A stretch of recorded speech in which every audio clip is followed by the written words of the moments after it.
And this time let me remember to unmute my mic. Hello! Yay! There are people here. I appreciate you.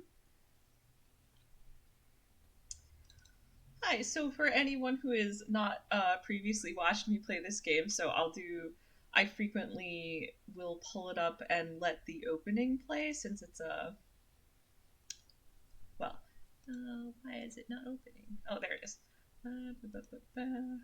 It should show up on the screen. There it is. Right, so I'm gonna let the opening play. This is a visual novel otome game. So, and I will do a little recap too.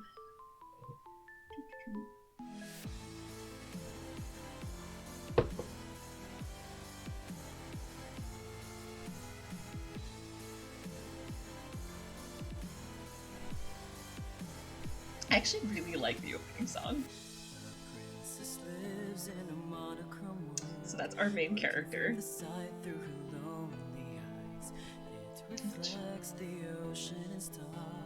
And all of the names are a little, they are great names on it, I think. So you have Waltz Criswell, he is one, these are all the love interests that you can choose the roots of, and these are all, anyway. Names like Fitzgerald and some of them we don't know their real name. And then this one is the one that I'm actually on the root of, Rod Benedict. I didn't catch the last bit of his name, but you know, that guy.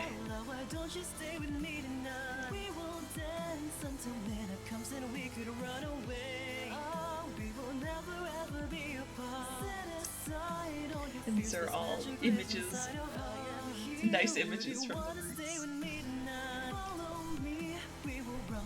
The bridge of fantasy, all the pain and sadness that you feel. Believe in me, hold me close, don't ever let me go. Come and stay with me forever. Magic lives so long as I am here. And you can tell from that image, that guy is endgame, but I'm nowhere near there yet. I'm gonna run through all of the routes. So I am fairly late in the game, and I'm gonna try to recap a little faster than I did last time. So the basic premise is we have our main character pictured here. Her name is Lucette. She is the crown princess of this fantasy world, and in this fantasy world there are humans, witches, and fairies. Used to be that the three got along, but everything changed when humans decided that witches were bad and started hunting. Like, okay, so basically this one guy came through, was like, ooh, I'm gonna write a bunch of fairy tales. And they're the same as they are in our world, which means that humans started perceiving fairies as intrinsically good and witches as intrinsically bad, and this turned into witch hunts, and this turned into the witches, you know, at first they're just trying to change public opinion, but then they kind of, the other big factor here is there are these two gems. I forget the name of the light gem, but there's the light gem that is like goodness and positive emotions, and the dark gem, the tenebrarum, which is like darkness and bad emotions. And the important thing is, so a fairy keeps the good one and a witch keeps the bad one, but that doesn't mean witches are bad. It just means that they're keeping these two forces in balance, because there are, you know, you don't want to erase all dark things from the world. That's not healthy.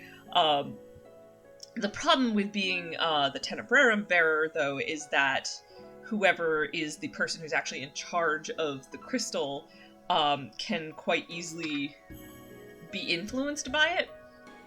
And when you have this situation with humans going full witch hunt mode, you know, it just hit the point where the leader of the witches, who was bearing the Tenebrarum, was like, yeah, okay, what if actually F all the humans and we go to war? And that's what she did. Her name was Hildir. And what we find out midway through game is that was our main character Lucette's mother, because what what Hildir did was she went in and she forced the king of the country this is set in to marry her, and then had a daughter with him, and then raised that daughter quite emotionally abusively, honestly. And you know, we don't know all the story behind it, because as of the game, her mother is, like, long dead. But, you know, maybe some of it was a sort of, like, twisted, I want to protect this child. But she definitely wanted to raise Lucette in her image, because Lucette the crystals are passed down hereditarily, so Lucette will be the next bearer of the crystal. So but it ultimately means that she was raised to not trust anyone and be very cold and standoffish. And then the current bearer of the fairy, who is the current bearer of the good crystal, and a witch friend of hers named Delora are like, okay, crap, she's not in a good place to be bearing the crystal. And rather than, I don't know, come in and start intervening in her life as soon as her mother was out of the picture, they were like, let's spy on her for, like, a year without telling her, and then decide to, like, curse her to teach her a life lesson. Alright, sorry, I'm getting a little lengthier about this than I meant to, but they're not bad people, and to be fair, some of it is, we wouldn't have a story without this, but, like, realistically, some people made some questionable choices here. So, in the route that I'm playing, so Lucette has been cursed so that no one remembers she's the crown princess, so she has to live as a commoner, and the only way to break her curse is for her to do 3 genuinely good deeds. And this is just to sort of prove that she like, is capable of goodness, and I think also hoping that it'll teach her to, like, you know, that a lot of her mentality is not great, help her break out of some of the conditioning that her mother imparted. And so in this route, which is the first of 5, she focuses on, so she has a step-family. And, like, minor content warning, the love interest that I'm following, Rod, is her stepbrother, but, like, this is only as of, like, maybe a year ago, and they did not grow up together, so I'm not too worried about it. And in this version, like, because Rod really doesn't like her at first, she's like, okay, so I've clearly treated your family badly, or at least you're telling me that I have, so maybe I can get good deeds if I try to fix whatever I broke there. And so she gets sent to the palace. Delora, the witch who cursed her, helps set her up as a maid in the castle. And so she becomes the personal maid of her stepsister and starts to be like, oh, I understand. Some people are just kind because you can be kind to people, and not because they want something. And, oh, there was a lot more going on with the stepsister's name is Emmeline. There's a lot more going on with Emmeline, and she's actually, like, a genuinely just good and kind person, and maybe I want to, like, genuinely help her. And so she got her first good deed by offering to help Emmeline with, like, etiquette lessons and stuff, because Emmeline, everyone's preparing for a ball that's gonna happen, that everyone thinks Emmeline's the crown princess now, since Lucette is not remembered by anyone. Anyway, that's a little side, right, so I was gonna try to keep this a little shorter. I'm still actually doing well, because my last recap took more like 20 minutes. I think that pretty much covers where we're at. So things have been developing between her and Rod, and the other big aspect of this storyline is she's been trying, so Rod is also cursed. He's got the Mermaid's curse, and by the way, all the curses are based on specific fairy tales. Lol, yeah. That time that I spent a very lot. Well, anyway, it's fine. I'll just keep going. So, Rod is cursed with the Mermaid's curse, and we don't know the full details, but, well, we know a lot more than we did. Like, he was in love with his childhood friend, and then he, like, saved her from drowning, but, like, when he went to find a doctor, another dude showed up out of nowhere and took care of her, and now his childhood friend, who he was in love with, thinks that whose name is Viorica. So Viorica thinks that this random guy saved her and fell in love with him, and, like, they're engaged and set to be married, and Rod woke up the next day cursed. So he doesn't know how, so it's unclear who set that curse. I mean, for all we know, it could have just been there's still a lot of witches that are just really bitter about humanity turning against them, humans turning against them for no good reason, and will curse people cruelly. So it could be someone saw that happen and went, good, great setup for the Little Mermaid curse. Or there could be something ominous about Viorica's fiance, but there's no reason to think that. Like, Rod's impression is that Viorica and her fiance are perfectly happy, so he doesn't want to mess with that. And he is technically cursed so that he can't speak, but he has like this little stuffed rabbit that seems to have, I say stuffed rabbit, but it's like clearly its own entity with its own intelligence, and his name is, the rabbit's name is Sebi, and Sebi can speak with Rod's voice. So like, he's already basically got his curse managed and can work around it no problem. And we don't know what the basis for breaking the curse is, but it's probably based on the original fairy tale. So like I was saying last time, okay, last recap, I asked a billion questions, but people remember him despite the curse? Yes, the only reason people forgot Lucette is because that was part of the conditions of the curse. So like Cinderella, her curse is based on Cinderella. It's Sebastian. You mean like the rabbit? Well, yes, Sebi is short for Sebastian, but I'm not. Oh, Sebastian from the Little Mermaid! Oh my god, you're right! I didn't even think of that! I mean, probably based on, I think he was only in the Disney movie, but still clearly based on that. Right, so... Oh shoot, where did I cut off? So yes, so Lucette's Cinderella curse, part of the condition of the curse is that no one remembers that she was the crown princess, because rather it's the kind of reverse. Rather than rags to riches, she's been sent riches to rags.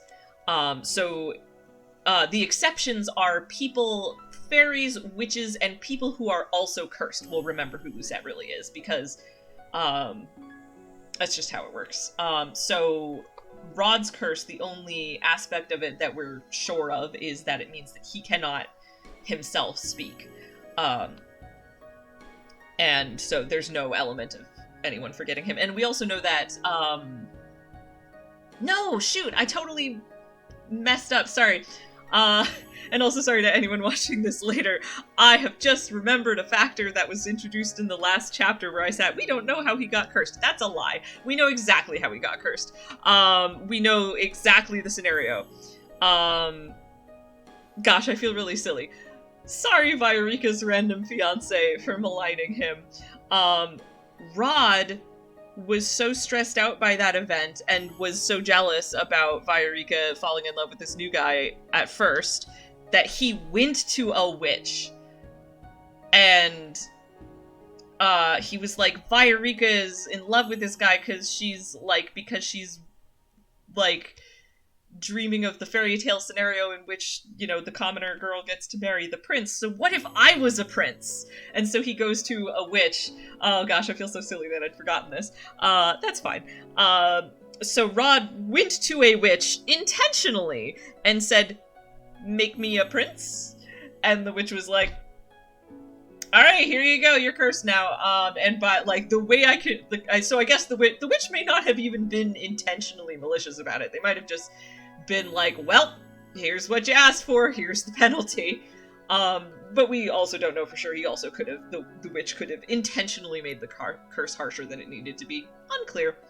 So Rod specifically went to a witch and asked for this curse, so he did bring it on himself a little bit.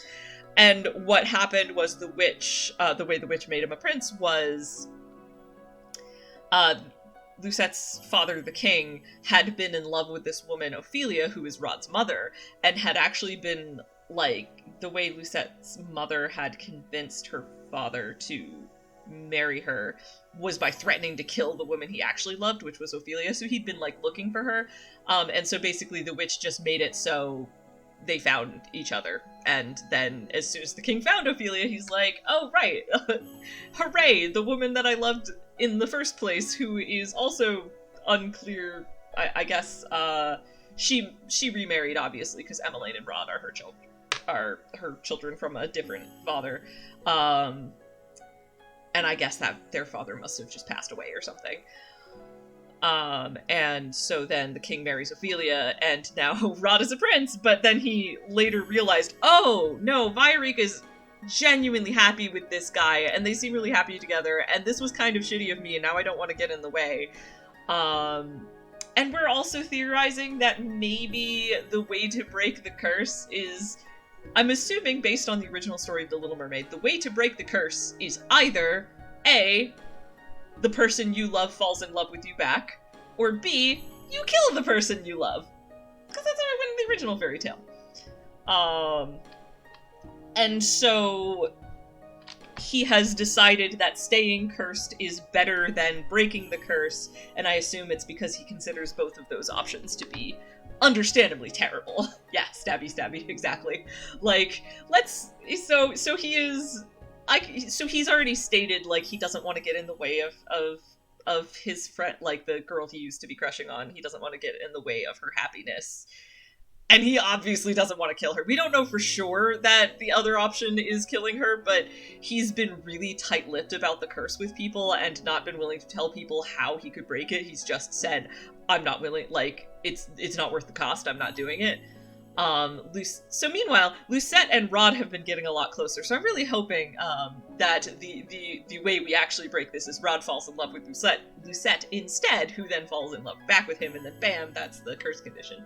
Or the toast version where the mermaid kills the prince and his wife and gets 2 souls to bring back with her to the sea is the happiest ending they ever did, and way better than the original.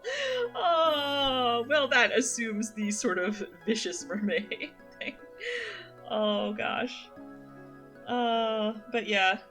And I was actually reminded, in the original fairy tale, the deal wasn't kill the love interest and the love interest's new, other person who they had fallen in love with instead of the mermaid. It was her sisters told her to kill just the love interest, and then she'd be able to return to the sea, and she chose not to and became sea foam, blah blah blah. So it's also unclear if Rod not doing anything about his curse might eventually lead to him evaporating into sea foam or similar, but it may also be that he can just exist in cursed state forever, which would be a very good reason to not want to break the curse when all options for doing so are bad. But meanwhile, we've definitely had a lot of developments between, like, Rod and Lucette wants to understand the curse more to help him break it, and she does not yet know what the situation is, what the conditions are for breaking his curse, but she knows most of the rest of this stuff, because she talked to Viorica, and then she talked to Rod, and Rod finally told her a lot of it. Her sisters sacrificed themselves... Oh, sorry, let me actually expand my chat window a little. Her sisters sacrificed themselves to get the dagger from Ursula, and she was to kill just the new wife on the wedding night, but she did not, and so foam. Oh, okay, so I had that backwards. It was specifically the new wife. Oh man, yeah, fairy tales are dark. I forget how dark fairy tales are. Yeah. So I'm sure this is a nice otome romance game, and it is possible to get a bad ending. As far as I understand, each route has 2 endings, the good ending and the bad ending. And so I'm sure that the bad ending for Rod is something to do with his curse not getting broken properly. Probably along the same veins as the original Little Mermaid story. Oh yes, and my tea for today, I don't remember if I said, is pu'er. Yay. Alright. This was still a 20-minute recap, but I gave different information this time, I think. And I also think there's actually nothing wrong with recapping, because first of all, there's people who haven't watched me play earlier parts, and it's hard to jump into at chapter 8 without context. And second, I actually kind of really like summing up the game, and I feel like it's fun to look back at, and I even feel like there's an element to which, or there's a degree to which how someone chooses to summarize a story is kind of a fun look at how they've interpreted, like, what they have taken away as the important bits of the story. So I hope that this has, so basically what I'm saying is I'm going to try not to fret so much about how long my recap takes, because if I'm having fun giving the recap, then that's part of the experience, and I am. So I do think I've mostly covered everything, though. So, Lucette has, at this point, already achieved 2 good deeds. She offered to help Emmeline of her own volition just because she wanted to, and she was also, like, out in the streets and heard some random noblewomen, like, smack-talking her stepmother, and like, stood up to them and was like, freaking-excuse you, and was, like, very upset on her stepmother Ophelia's behalf. And combination of stood up for her and also sort of self-reflected on, oh, I was also kind of awful to her. For clarification, though, Lucette was never as awful to her as these random women on the street who were quite loudly talking about the woman who is, in fact, the official queen of the nation were.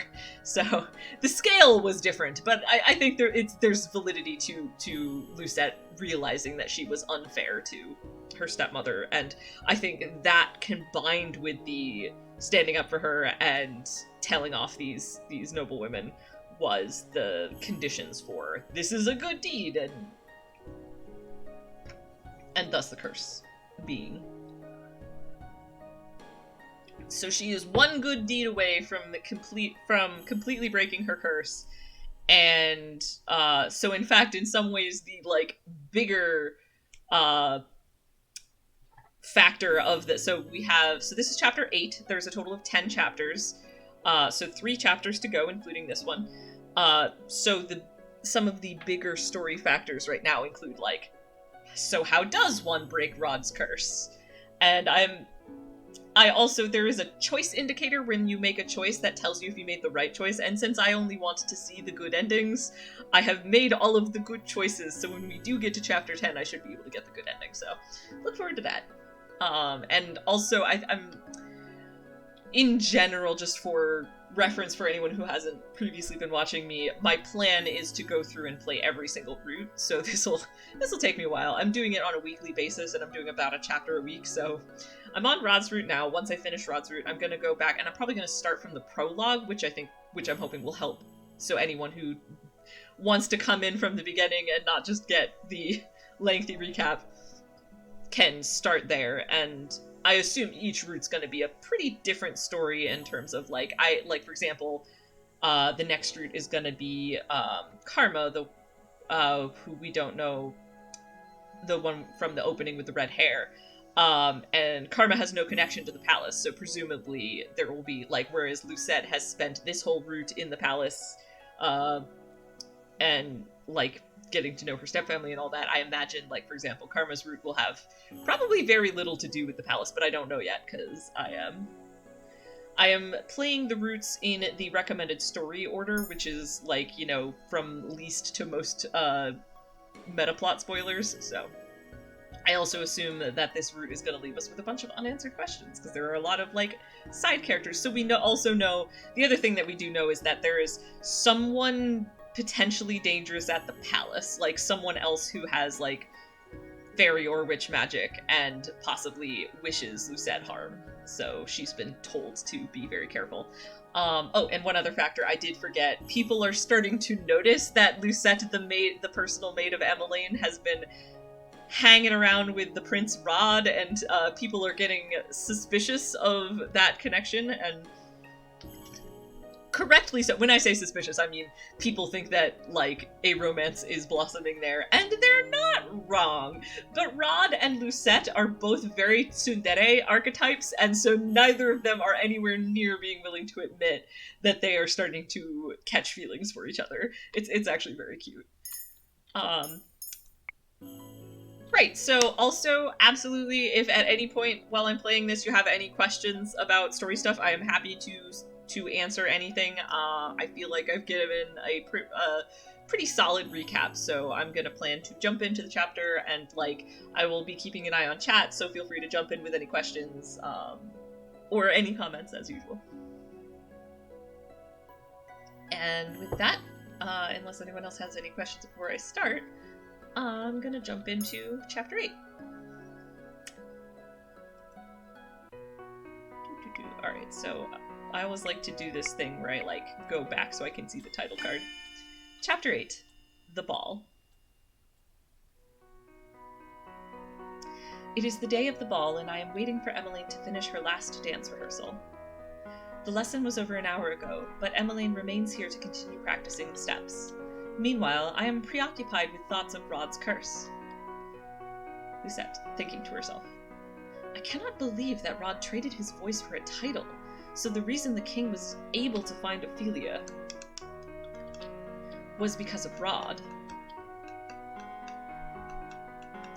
Also, please let me know if the sound is off, because I'm turning down my headphones a bit because I was finding that the background music was kind of loud, but I'm hoping that it's just on my end. But if the sound settings seem off, just let me know. It is a little difficult to wrap my head around the implications, but one thing bothers me. Lucette, thinking to herself. Rod told me why he has the curse, but he gave no explanation as to how to break it. How did it go in the original fairy tale? Oh, and this is another factor. Lucette's mother being, the leader of witches, which, by the way, Lucette didn't know until very recently because her mother also erased a lot of her memories around that fact, so she didn't understand why people, looked at her with, disdain and why people didn't like her mother. And she's like, what? My mother was perfect. I don't understand what the problem is here. And so she's only pretty recently learned what the whole story with her mother. And she's also since realized that, her mother was not nearly as perfect as she thought. And what was I actually going to say? What else was I going to say about that? Oh, yes. Lucette's mother did not allow her to read fairy tales, understandably, since that was kind of the whole, it's very understandable that her mother would super hate fairy tales, even under all the circumstances. So Lucette has never read the actual story, the fairy tale that the curse is from. And, I mean, while I have commented before, I think it's a little silly that she didn't read it immediately when she started trying to figure out what the deal with Rod's curse is. But the fact of the matter is, at this point, she still has not read the original story. So her being like, how did it go in the original fairy tale? She's only read, the first page or two of it. So she doesn't know how it went in the original fairy tale, but I'm hoping that this means she's gonna go look up the story. Alright. So, Lucette thinking to herself. How did it go in the original fairy tale? Emmeline finishes up the last steps of her routine before walking over to me. I hand her the glass of water I was holding for her. Emmeline. Thank you, Lucette. Emmeline must notice my curiosity because she stops to look at me quizzically. Emmeline. Is something the matter? Lucette thinking to herself. I read a little bit of that fairy tale, but never finished it. Out loud. Can you tell me the whole story of the Little Mermaid? Emmeline. The Little Mermaid? Emmeline takes a seat on one of the chairs bordering the throne room and gestures for me to take the one opposite her. Emmeline, out loud. Telling a fairy tale is always a good way to wind down. Once upon a time, there was a mermaid that fell in love with a handsome prince. One day, when she swam to the surface of the ocean to find him, she saw that the prince was celebrating his birthday on the grandest ship in the kingdom. The Little Mermaid was captivated by the human party and stayed to watch. Then suddenly, a violent storm hit and the prince was thrown from the ship into the ocean. The Little Mermaid saved the prince and took him safely to shore, but she could not stay long. She eventually had to return to the ocean and leave him on land. Lucette thinking to herself. This is similar to Viorica's rescue. Emmeline. The Little Mermaid was so in love with the prince that she went to see a witch who offered to trade her a potion that would turn her mermaid's tail into legs. They struck a deal. The mermaid would sacrifice her beautiful voice for legs so that she could live with the prince on land. Lucette, thinking to herself. So in Rod's case, he traded away his voice to become a prince. Emmeline, out loud. However, the Sea Witch gave the Little Mermaid a warning, and she said that if she wasn't able to make the prince fall in love with her, there would be consequences. Lucette. Consequences? Emmeline. Yes. Namely, if the prince fell in love and married someone else, the mermaid's heart would break, and she would dissolve into sea foam. Alright, this was pointed out to me by, a commenter on YouTube who watches these videos. By the way, if you're watching this, thank you so much. I appreciate all of your comments, and I love reading them when I post these. But this commenter pointed out, rightly, that the really surprising thing is that Rod's family, who both know about Rod's curse and know the story of the Little Mermaid, have never been able to figure out the details of or how to break Rod's curse. So, like, the fact that Emmeline is just calmly reciting the whole story, and it's just has never quite been able to put together the details is surprising, but I think in the end of the day, plot reasons.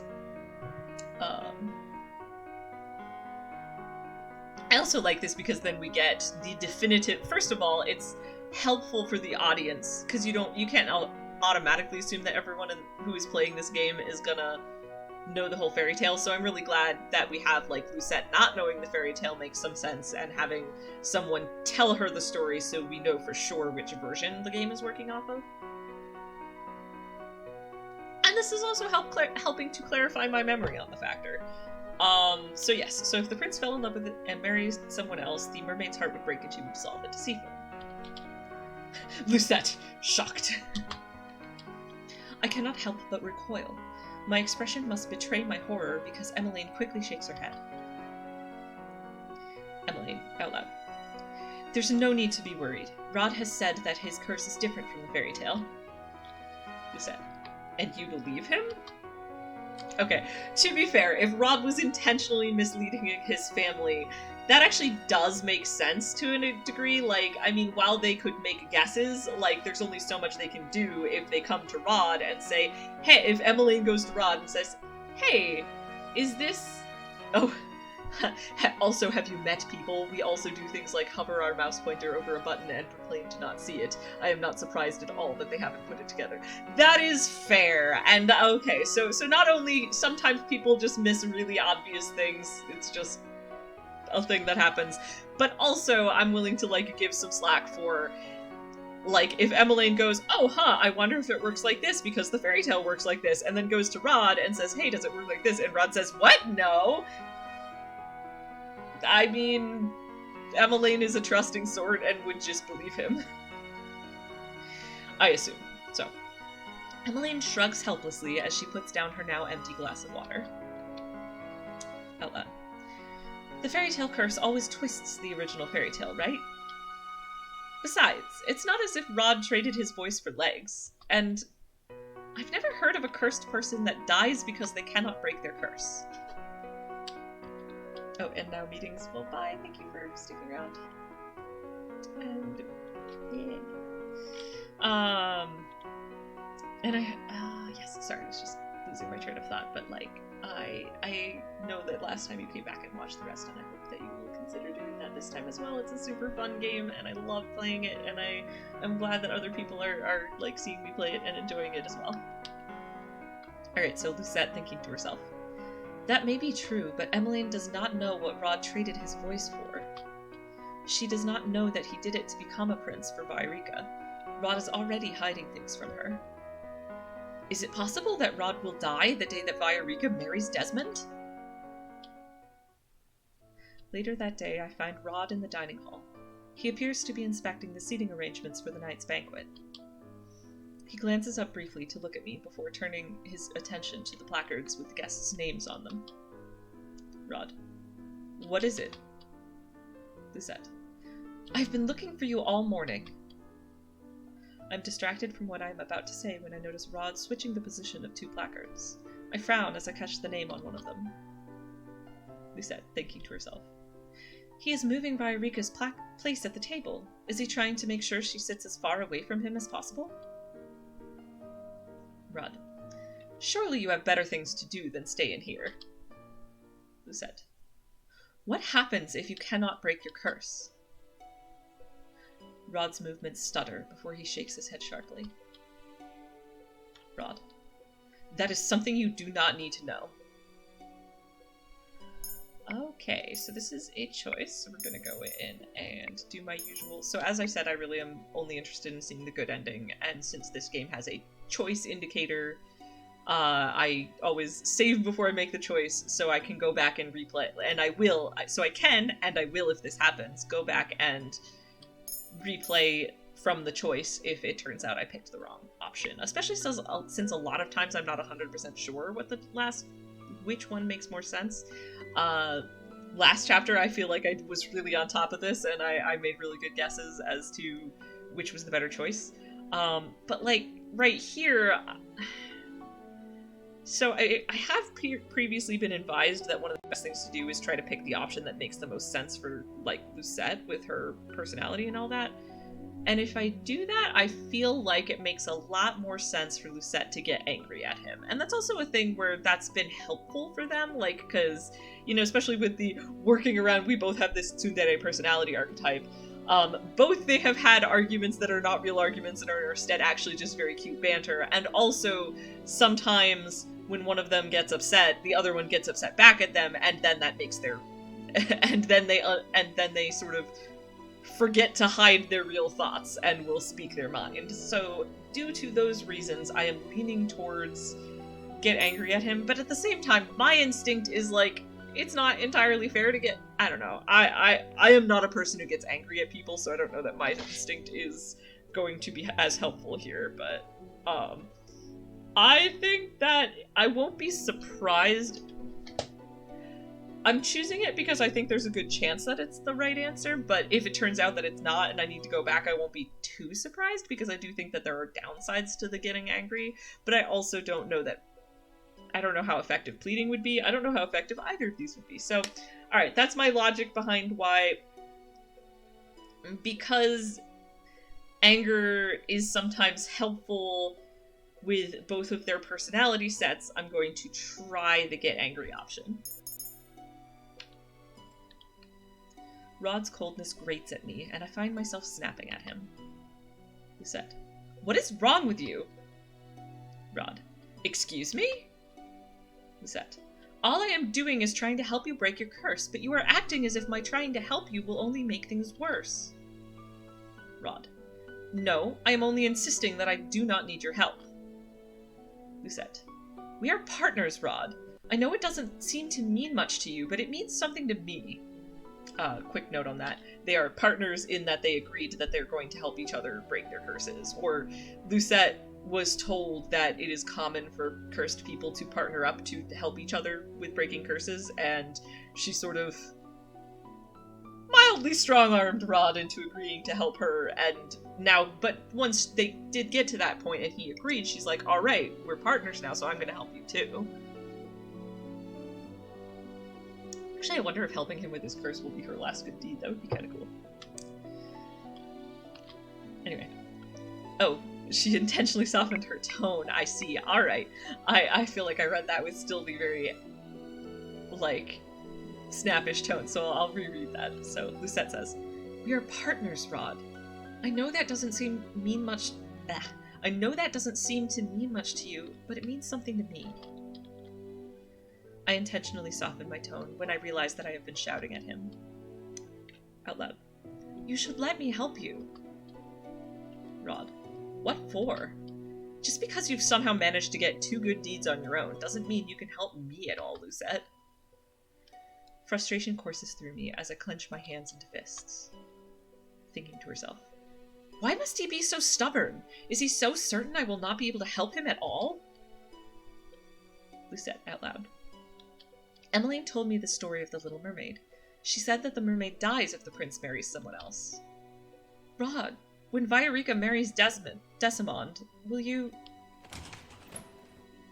My voice trails off when I hear the sound of the door behind us. Lucette, shocked. Thinking to herself, is it Ophelia or the king? Rod rushes forward and grabs me before I can glance back at the door. Lucette, thinking to herself, ow! I become aware of a weight holding me down to the floor. The impact of the ground against my head blurs my vision, making it impossible for me to see what is happening at first. Lucette, thinking to herself, am I underneath the dining table? I struggle to try and sit up, but the weight pushes down on me again, forcing me to be still. Alright, I'm guessing that whoever just walked in is someone that Rod was like, oh, they shouldn't see us together, and thus pushed her under the dining room table and is holding her there. Which you know, I think not holding her there for untoward reasons, but I suspect that the reason that we're getting this dark spot, and I'm thinking that probably the next visual is going to be, you know, the mildly, the special type visual of the mildly accidentally compromising position. But we'll see. Alright, so I struggle to try and sit up, but the weight pushes down on me again, forcing me to be still. Rod. Quiet. Lucette, thinking to herself. Rod? Why did he push me underneath the table? I mean, actually that's also a very good question, and now that I think about it, I'm also very concerned as to who might have walked in that would make him react this strongly, but we'll see. I'm about to ask him aloud when the sound of footsteps silences me. I cannot help but remember what Sir Mithros was saying about rumors. Okay, that's fair. He also might be, I think I mentioned, there's been, like, rumors going around about, her getting close to Rod because she's, like, I mean, it's both people are thinking that they might be romantically linked, but also people are assuming that, like, Lucette is trying to get close to him to, like, use him and stuff, and that's obviously, like, not making him happy either, and so he might just be trying to protect her from more rumors since they were alone here together. Lucette, thinking to herself, if Rod and I were seen alone together by the servants, the rumors will no doubt get worse. But why is Rod doing this? I stay quiet as the people that enter the dining hall begin to talk.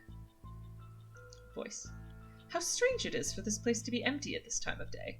Now, of course, the other option, and I should just keep playing, I know, but, like, I want to comment because, well, no, there's nothing wrong with commenting. Sorry, I'm catching myself on that, but, like, I'm going to pause to comment if I have comments to make. The other thing that could be exciting here is if it is actually, like, suspicious people and, like, who are going to talk about their secret evil plans together in the room while they think they're alone. I mean, or it's just to prevent more rumors. It could be either way. We'll find out. So yes, voice. How strange for this place to be empty at this time of day. There is a pause, and then another voice speaks up. Oh, yes, it is suspicious people having suspicious conversation. Sir Mithros is a dude where we don't really know what's going on with him yet, but Lucette, right from the beginning, like, the first thing we learn about him is that Lucette gets bad vibes off him, and he is felt vaguely suspicious the whole time, and so either he is, in fact, evil and, like, wishes her harm, or it's a red herring and he's, like, secretly a good guy. Unclear, but certainly something big is going on with Sir Mithros that we do not know. So the fact that Mithros is having secret conversations that we now get to listen in on is exciting. Maybe this will reveal more about him. Voice. You'd better have good news for me, Mithros. Oh, and the other one is Sir Alcaster. Now, Sir Alcaster is also one that is a bit suspicious. We think that, or rather, it seems reasonable to assume that he recognizes Lucette, and Lucette is currently actively suspicious of him because of an interaction they had, like, last chapter or the chapter before, and thinks that he might suspect her, or might recognize her as the princess, and therefore he is a suspect for the, you know, whoever in the castle wishes her harm. Rod's hands tighten on my shoulders. Mithros. Everything is as you requested, Sir Alcaster. There should be no issues. Alcaster. There better not be. You've disappointed me before, Mithros. I would be careful not to try my patience again. Mithros. Yes, Sir Alcaster. Lucette, thinking to herself. Sir Mithros sounds oddly subservient. Okay, so this could mean that Sir Alcaster is the one who's really bad and Mithros is actually trying to help, because I do like the idea, like, I mean, he might just be suspicious and suspicious for a good reason, but I also kind of really like I like when you have the sort of red herring of this person is seen as suspicious, but they actually turn out to be helpful. So, but either way, it'll be interesting. You know, either way, it's just an interesting story, and I look forward to finding out more. Lucette continued to think to herself. But why? The two of them are both ranked equally, and neither of them should have to answer to anyone other than the king. Unless Sir Alcaster truly is the witch, and is forcing Sir Mithros to obey him with a spell. and when I said that there's someone suspicious in the castle, specifically the theory is that there is a witch in the castle. Delora was in the castle for a bit and sensed their magic. And so they think that there is a witch in the castle who is there for bad reasons. Alcaster. Wait a few moments after I leave. We should not be seen together. I do not hear Sir Mithros respond, but I can hear Sir Alcaster leaving the room. Sir Mithros sighs out, but is otherwise silent when he leaves the room after a few moments. I exhale fully as the door finally closes behind Sir Mithros. Rod. This is bad. I was so engrossed in Sir Alcaster and Sir Mithros' conversation that I only just now realized that Rod is hovering over me. That was a great visual. Lucette. Shocked. Rod. Hey, are you alright? Are you hurt? Lucette. Silence. Rod. You look a little... Yep, there it is. Rod suddenly pauses as he notices our positions. He stares at me for a few moments, eyes wide. Rod. Shocked. Yep, I like that. It's a classic trope. The oh no, dangerous people who come through the door Character A must push Character B into a small enclosed space, and of course Character A and Character B have unresolved romantic feelings for each other, and therefore get very blushy about it once they realize that they are in such close quarters. And it's so classic. I am able to describe it word for word, but it just makes it's a cute one. I don't know. I like it. I think there's nothing wrong with the classics. He scrambles out from underneath the dining table, and by the time I do the same, he is standing far away from me, his gaze fixed on the wall. Lucette, thinking to herself. He's bright red. It would be funny if I weren't sure I was the same color. Rod clears his throat. Rod. It seems that Sir Alcaster really is the witch, and he has the ability to make Sir Mithros obey him. Lady Parfait should be told immediately.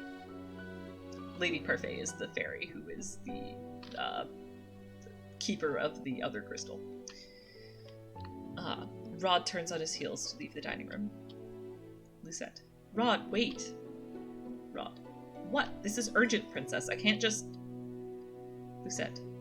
When Viorica marries Decimond, will you die? Rod. Silence.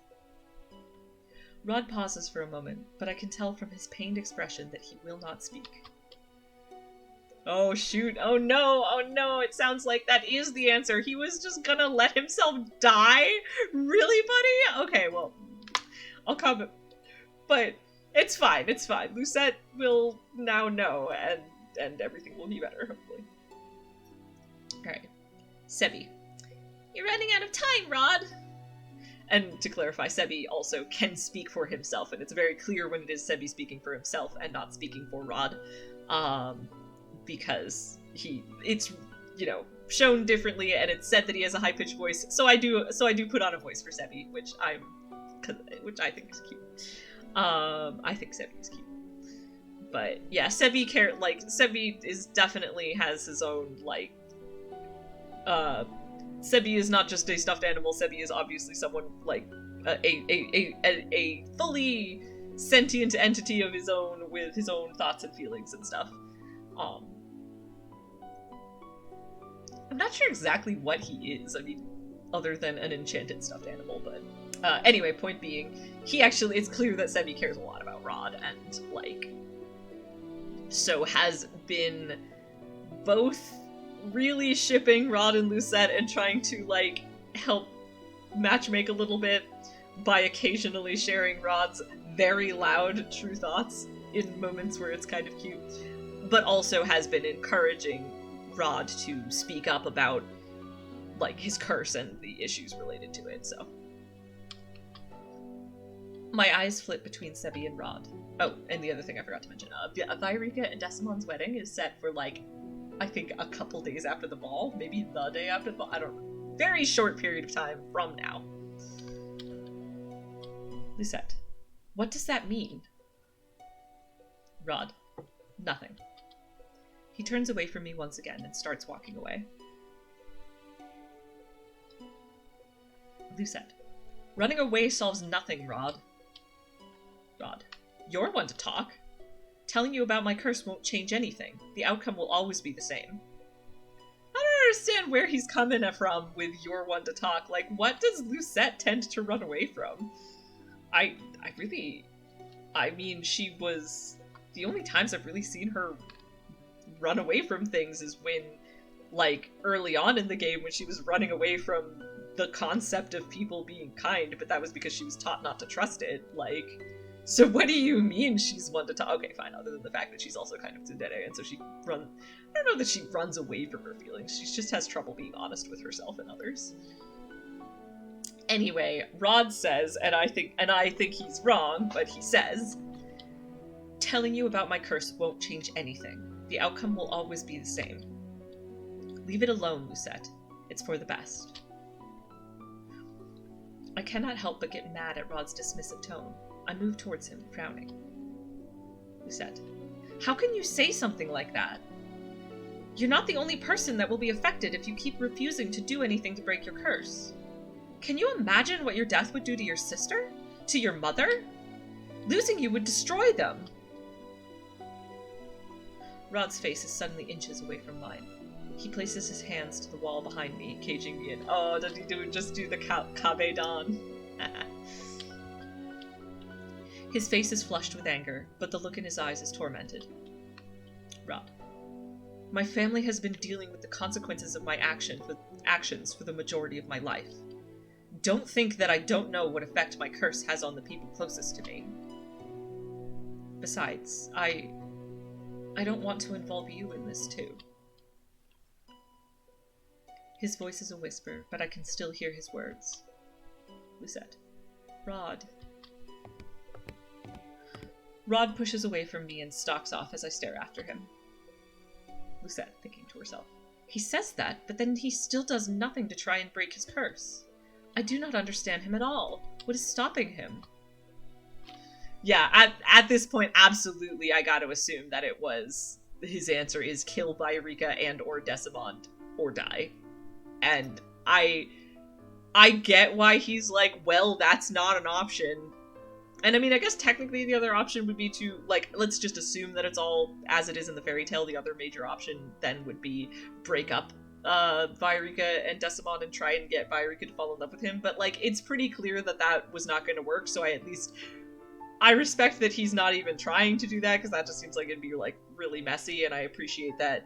If there weren't a curse on, and even though there is, I do really appreciate that he has come to an understanding of, okay, she loves someone else, and that's okay, and there's nothing wrong with this guy, and they seem happy together, and I'm not gonna get in the way of that. It's just unfortunate that before he came to that realization, he went to a witch and got really badly cursed. Again, though, I'm still holding out hope that the other condition is the person you love loves you back, and then as he's clearly catching feelings for Lucette instead, bam! Problem solved! No one has to die. Rod is absent from the palace for the rest of the day, and returns only once the sun has set to prepare for the ball. I have not been able to talk to him since, but I assume that he has been to the March End to tell Delora and Parfait about our suspicions of Sir Alcaster being a witch. Lucette, thinking to herself. I hope they come up with an effective plan for dealing with him. The palace is not safe so long as he is here. The ball is just about to start that evening, and I have been asked to make sure that none of the guests are lost in wandering the hallways. I've been walking around for a while, directing any late guests in the right direction. Lucette, thinking to herself. That should be everyone. But as I turn the corner, I notice two people lingering by a column. Lucette. Excuse me, the throne room is... I pause when I look more closely at the two men in front of me. I recognize one of them instantly. Oh, jeez. That's definitely Sir Alcaster. Oh, and I wonder if that's Fritz. Okay, so the Fritz is another love interest that I won't be getting to his root for quite a while. So I imagine there's going to be a lot left unanswered here, but, like, he is the son of Sir Alcaster, and he also remembered Lucette, which meant he was either cursed and or possibly if Lucette is right about Alcaster being a witch, then theoretically Fritz would be too. But yeah, so, and also, Fritz is not super relevant to this route because it's Rod's route and his route is separate, but, Lucette did remark at some point that he had been missing from the palace for quite a while. So, I really look forward to finding out what's the deal with that. I'm not 100% sure we'll actually find out yet, but it's just, cool things to look forward, even if we don't find it out now, it's cool things to look forward to in future runs of the game.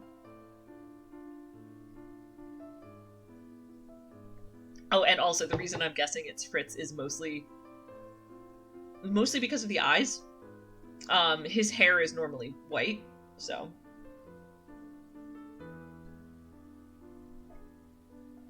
And it's alright, pretty young man that I don't otherwise immediately recognize. Who could that be?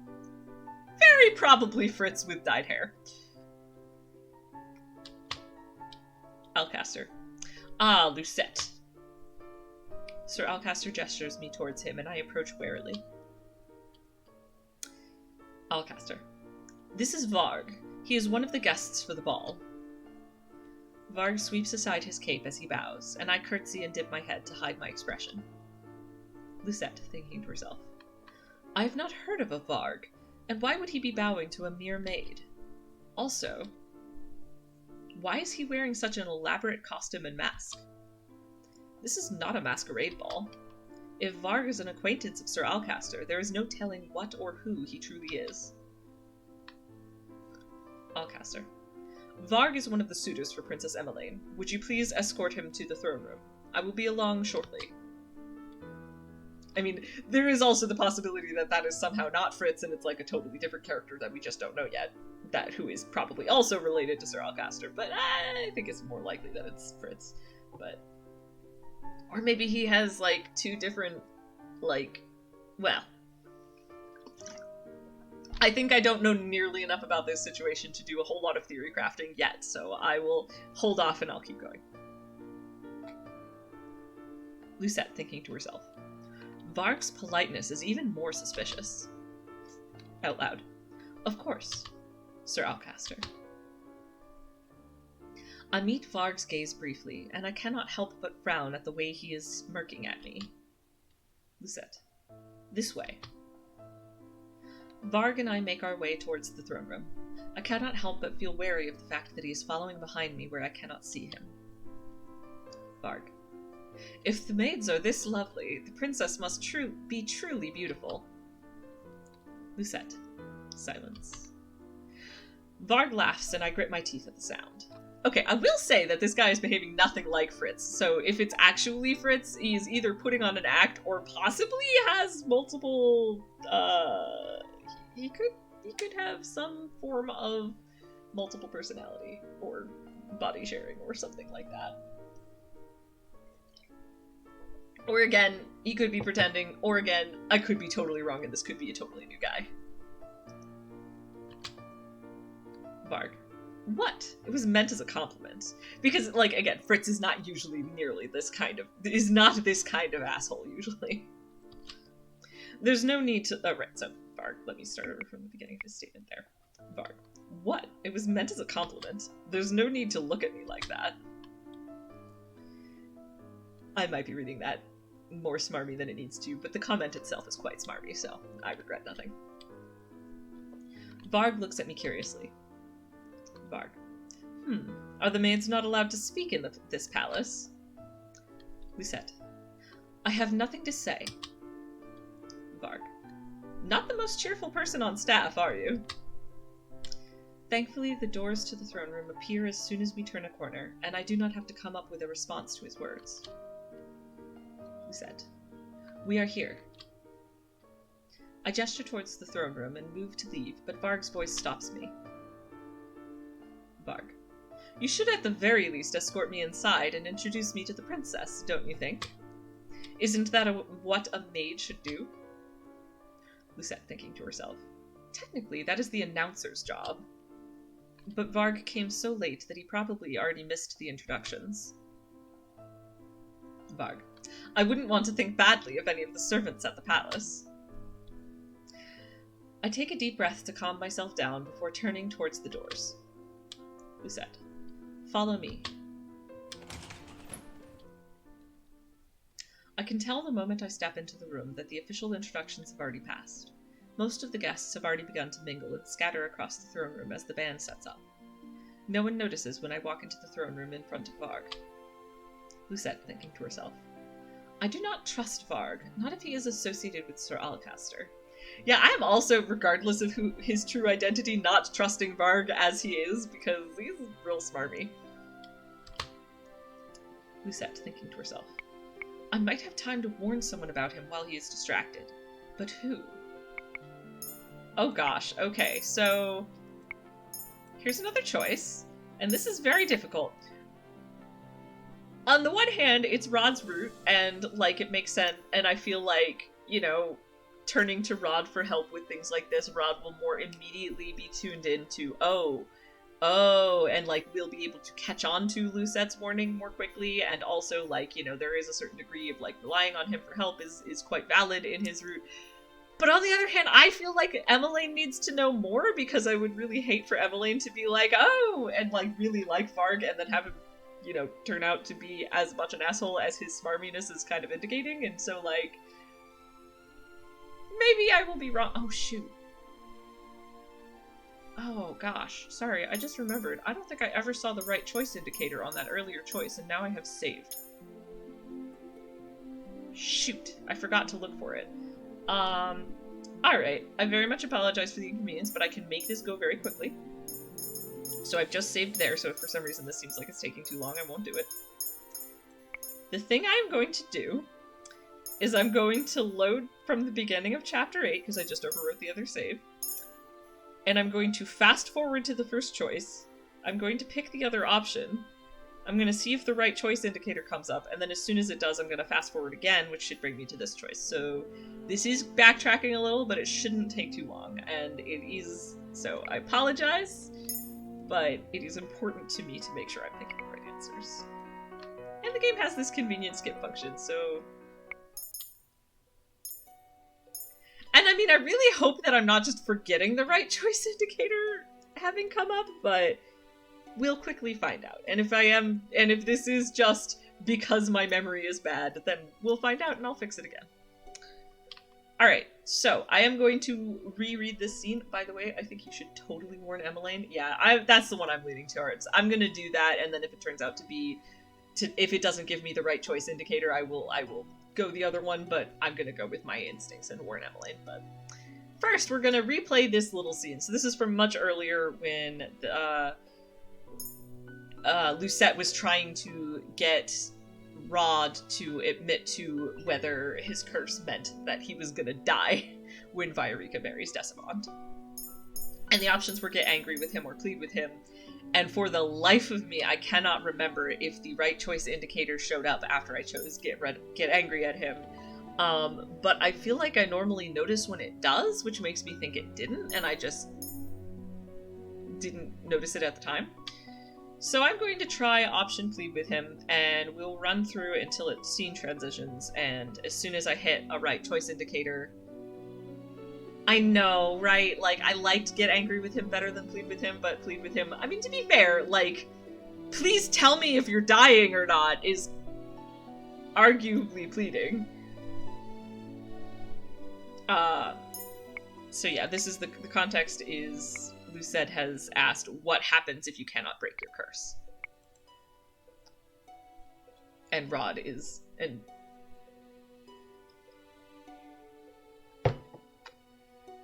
Sorry. So we will see what happens with plead with him. I also still haven't totally ruled out that I did get... Well, alright, so we're gonna run this scene. I've already clarified the heck out of what I'm doing. Something aches deep in my chest at Rod's coldness. Lucette, please. Okay, I also can see how, I don't even think I voice acted that very well, but like Lucette doing a heartfelt please, like, I need to know, is, you know, emotionally moving. Rod, shocked. And okay, I could also see that in a way, like, they say pleading, but it seems like literally it's just Lucette giving a very heartfelt please. And I'm now realizing that that is actually, so we're late enough in the progression of their plot that, like, Lucette being earnest is probably, and like being honest with her feelings as opposed to the getting angry, which is hiding her feelings. So under that circumstance, I could see why this could be a better choice. Rod startles so strongly that he almost drops the placard he's holding. Lucette. Please tell me. We've been partners for months now. Rod. But I've barely... Lucette. Yes, I know that it is an unusual partnership and that most of our helping each other has been subtle, but... I am only one good deed away from breaking my curse, while you seem to be no closer to breaking your curse than when we started. I will do whatever I can to help you with your curse, Rod. So please let me help you. Yeah, I think that this was the better choice because Lucette was being honest with her feelings. And yeah, alright. So I'll have to remember to put a note in the description because the anyone viewing this after the fact who is like tuned in is going to be like, wait, no, you didn't get the right choice indicator, and won't know that I went back until this far in. It's cool. I'm going to skip ahead again. It'll skip me right back to the next choice, but yeah, alright. So sorry about that, to go back. But this does, like I said, it makes sense to me because getting angry, like I said, involves hiding her feelings, whereas this was her being honest, effectively. Like, it says pleading, which sounds a little... I don't like the term pleading, because... But what she's doing is essentially a heartfelt plea, which is understandable. Yeah, and helpful and nice. Yeah. And that's the thing. Like, being honest and helpful and nice is accurate. And I think pleading... The only reason that the word pleading is just made me averse was because... I don't know. I sometimes get bad vibes off of pleading in totally other contexts, but I think this is not a context where that doesn't make sense. Like, because this is her, like, being earnest and heartfelt and like, please just let me, I want to help you. You've been helping me, even if you don't think you have. That's her little nod to that was, our helping each other has been subtle, and I'm pretty sure by that she means you have been helping me even if you don't think you have been.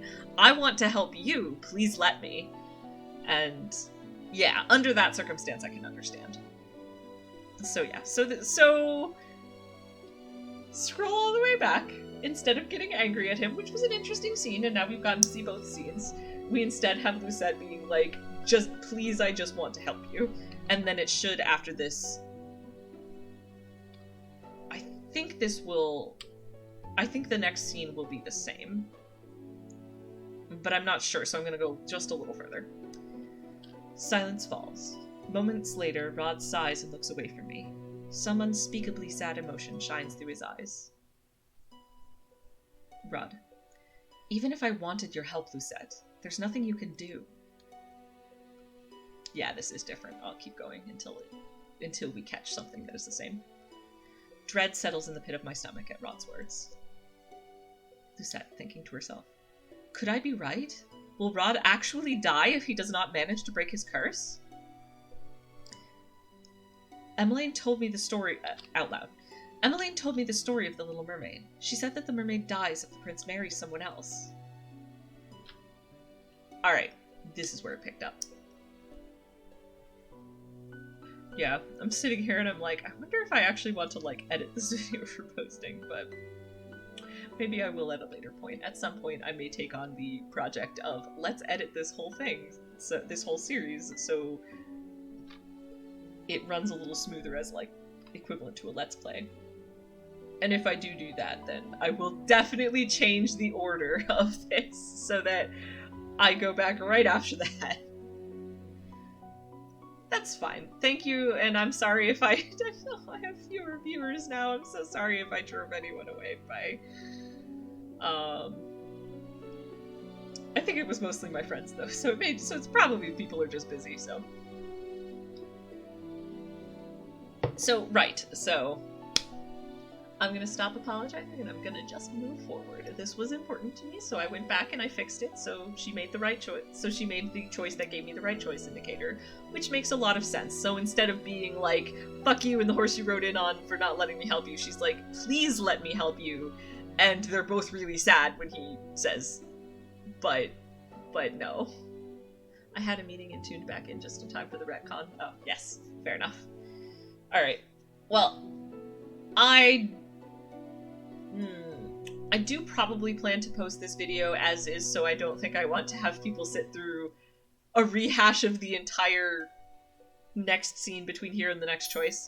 So I am going to take advantage, and also anyone who has actually been watching me from the beginning and is still following along, which, you know, and I understand if people are unavailable to do that, but I also want to spare anyone who has been following or anyone who's watching the, like, if I post this as is later, I don't want people to have to, like, skip ahead through like, oh, okay, you're just rereading the exact same scenes. So, for both of those types of sakes, yes, okay, totally fast forward. Alright, will do, cool, thank you. That also just helps to have someone encourage me to do that. So, skip back ahead! Boo-doo-doo-doo-doo. The conversation with Alcaster and Mithros happened. Boo-doo-doo-doo. Oh, the conversation happened, and then this must also be different, because it only stops if you're getting different dialogue. So I will read this bit. So this is, since she chose the like, earnest option. Lucette. Rod. There must be something in my voice that makes Rod stop, because he turns to look at me. Lucette. Please stop running away from this. Rod. What would knowing the answer achieve, Lucette? Okay, let me actually read that. What would knowing the answer achieve, Lucette? Though Rod's words are harsh, his tone is soft. Oh, so he's just sitting here. So in this other version, she got super mad at him, like, how do you think people will feel if you... Whereas in this, she's like, this sucks. And he's like, I know it sucks, and I'm sorry it sucks. Which I think is what the tone of this has shifted to. And I mean, he's wrong that there's nothing that anyone can do, but I understand how he got to feel that way. So, Rod. There is nothing anyone can do. Leave it alone, Lucette. It's for the best. Okay, but she cannot help but get mad at Rod's dismissive tone. I move towards him, frowning. Okay, actually some of the situation where she got angry, maybe that was, because I do remember thinking that this was really powerful, with her being like, how do you think people will feel if you just disappear from their lives? Like, that was a really good scene, so I hope that actually did keep. Yep. I'm right, it did keep. Alright, so that was just a little bit of a shift in the tone to start this conversation, I think. So I think if I hit the skip button, it'll move me forward again. I actually love the skip button function. It means that I can do things like that. Like, if I had just realized that I made the same choice and had to manually skip through everything, that would have been so annoying, but I also would have, like, missed that little bit. Because the skip function will only skip scenes you have already watched. And so it keeps track of that. And so also if I wanted to, like, play this on my own to see the bad ending, which I probably won't, and I certainly won't do it on stream. But if I did, I could just, you know, not have to replay the whole thing. I could just skip to the choices and stuff. And I really like that function. So anyway, I'm just, side note, the game is designed very well. I love the skip function and how convenient it is and how it allows me to do things like that. Alright, now we're gonna resave that with a corrected past choice. And also, because I save at the beginning of every chapter, it will never take too long to skip to having to go back. I think this is the second time I've done that, actually, so I don't know. I'm gonna try not to worry about it. I have to run away and we'll watch the video once posted. Thank you so much. Thank you for having been here, and thank you in advance for watching it later. I appreciate you a lot. Alright, so we're going to try the Warn Emmeline option, but this time I'm going to remember to look for the right choice indicator, and if we don't get it, I'll go back and I'll warn Rod. And I can see advantages and disadvantages to both scenarios. Like, again, can see that warning Rod might be helpful in that he has more context for a warning like that, and also, you know, a little bit of relying on the love interest is fitting. But also, Lucette is friends with Emmeline and is worried about her safety and well-being, and I think, personally, that it is important for Emmeline to not be, like, especially if this guy's gonna immediately come in and start, basically hitting on her. I mean, the point of the ball is to at least try to find her a potential suitor, and so people are going to be coming up to her and approaching her and trying to make nice with her, and it's good, I think, for her to know to be, like, wary of someone. So that is the choice I'm going to make, and I can understand if it's not that choice, but it's the choice I prefer, so it's the one I'm going to start with. I already saved, but let's do it again just in case. Alright, so Lucette has just walked into the ballroom with Varg and is thinking she ought to warn someone about his connection to Sir Alcaster and general shadiness while he's distracted, and she's trying to decide who, and I have decided to move forward with the warn Emmeline choice. My attention is quickly drawn to where Emmeline is moving between groups of people, introducing herself and making light conversation. Lucette, thinking to herself, I know this will be frowned upon, but Emmeline's safety must come first. Yes, see, that's my feeling. That's my feeling. And I could even see a scenario with, well, alright, let's just keep going. No, I'll finish that thought. I could see a scenario in which Rod could be given the warning and be like, why didn't you tell Emmeline? Look, they're already talking, or something like that. So, warn Emmeline. We're gonna see how that goes. I make my way quickly over to Emmeline and curtsy just off to the side, trying to draw as little attention to myself as possible. Lucette. Princess Emmeline, may I have a word? Emmeline is clearly shocked at my intrusion, but she masks it well. Emmeline. Excuse me, it appears my maid has something for me. I draw her close to the walls where the crowd blocks us from view. Emmeline. I wasn't expecting you to be here, Lucette. Not that I mind, but won't you get in trouble? Lucette. There is no time for that. I take her hand in mine and look at her somberly. Lucette. You have to watch out for this man in a mask. Sir Alcaster brought him to the ball. Emmeline. Lucette. Yeah, and this was my biggest fear of warning Emmeline. No one has mentioned to her that Sir Alcaster is someone to be wary of, so she won't understand. So it may just be that she gets this warning and it doesn't help, so. Emmeline. Why should I be worried, then? Lucette, thinking to herself. I cannot exactly tell her that I think he is a witch right now. There are too many people looking. Lucette, out loud. Just, please be wary of him. Emmeline. I'm sure there's nothing to be worried about from anyone here, Lucette, especially if Sir Alcaster is involved. Oh no. Alright, I'm guessing this is going to turn out to have been the wrong choice, so... Oh no, Emmeline. Emmeline is far too trusting. Okay, that said, Rod has just stepped in. And that might help. Rod. On the contrary, if Sir Alcaster is involved, I would also recommend staying on your guard, Emmeline. Emmeline. Rod? I turn in shock to see Rod suddenly standing beside me. It was the right choice! I'm so happy! I know I did so much like, well, I could see why if it's not the right choice. And here's the logic even behind if it's not the right choice. But I wanted it to be the right choice. Be worried about Emmeline's... If the concern is Emmeline's safety, tell Emmeline first. And even if she doesn't believe you immediately, like, I mean, it's helpful that Rod came in. But, like, even if she had been like, oh, there's no reason to worry, the fact that Lucette said something to her would still be in the back of her mind. And I think that is real world important. Like, if you're like... This dude, who I know for a fact is about to go try to court my friend, gives me bad vibes and I have good reason to be suspicious of him. Which good reason includes here, like, knowing that something bad is up with Sir Alcaster. Warn the friend. 100%. Do not just keep quiet because you think the friend might not believe you. Like, even if they don't immediately believe you, it will be in the back of their mind, and it will help if something does go wrong, for them to be like, oh, my friend did warn me, and it's just good real world practice.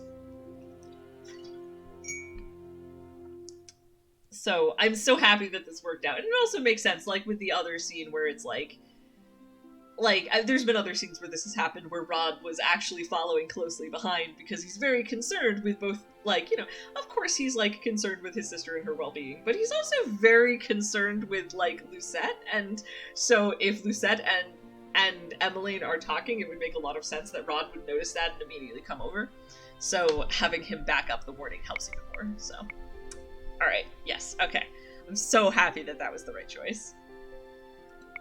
So yes, so I'm gonna just go back to here. Where Rod came in. Rod. On the contrary, if Sir Alcaster is involved, I would also recommend staying on your guard, Emmeline. Emmeline. Rod? I turn in shock to see Rod suddenly standing beside me. Rod. You should trust Lucette. Varg. Excuse me. Lucette. Shocked. I jump back at the sound of Varg's voice. Rod takes a step forward and places his hands on my shoulders to steady me. Varg. I don't believe we've been introduced. Varg looks at me for a few moments, but I say nothing. He eventually turns to Emmeline, a wolfish smile on his face. Varg. My name is Varg, and you must be Princess Emmeline. Sorry. Wolfish, the game says. And I know one of the love interest fruits has a hood as the picture, and, you know, Rod's root has a shell because he's got the mermaid curse. I'm guessing someone's got a Red Riding Hood curse, and Varg is somehow related. Because that wolf... I'm sorry, I might be jumping to conclusions, but the Red Riding Hood image, meaning someone's got a Riding Hood curse, plus a somewhat suspicious guy acting smarmy and way too unrealistically, like, you know, charming, but in a way that feels false, and then described as having a wolfish grin, feels very the wolf from Little Red Riding Hood to me. Anyway, so Varg being a smarmy smarmer.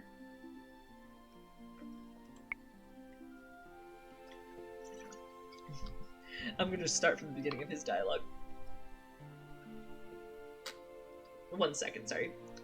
Reading the whole thing out loud is sometimes, like, a little rough on the throat.